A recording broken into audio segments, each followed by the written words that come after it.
केंद्र मंत्री चिराग पासवान को हत्या धमक गरम हेउछि बिहार राजनीति। केंद्र मंत्री चिराग पासवान राजनीति रे एक सक्रिय चेहरा। चलित वर्ष शेष में बिहार रे विधानसभा निर्वाचन हेबाकु जाउछि। एहाकु नै राजनैतिक दलगुड़िक सक्रिय होई उठिचंती एवं निर्वाचन प्रचार रे समस्त शक्ति खटाई दैछंती। एही समय रे केंद्र मंत्री चिराग पासवान को हत्या धमक मिलिछि। लोक जनशक्ति पार्टी सभापति एवं केंद्र मंत्री चिराग पासवान को बोमा माड़ धमक मिलिछि। एहा परे केंद्र मंत्री पुलिस विभाग वरिष्ठ अधिकारी माननकु अवगत कराइथिले।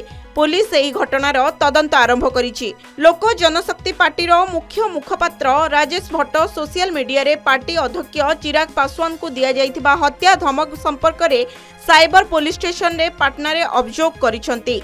एथिसह जानि रखंतु जे चिराग पासवान 2024 लोकसभा निर्वाचन रे हाजीपुर आसनरु एक बड़ विजय हासिल करथिले। से वर्तमान प्रधानमंत्री मोदी को कैबिनेट रे जने मंत्री अछंती।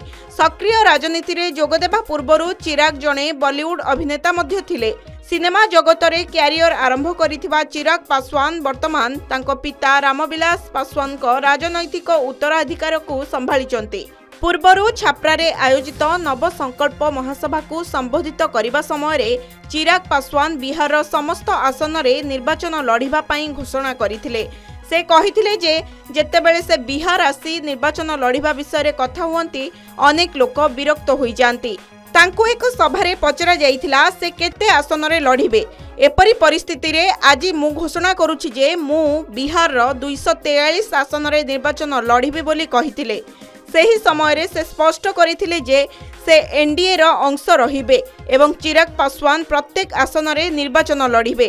कहारो नाम न नेई से कहिथिले तांको बिहार आसीबारु रोकिबा पई एक षडयंत्र चलिछि, किंतु से काहाको भय करिबे नाही।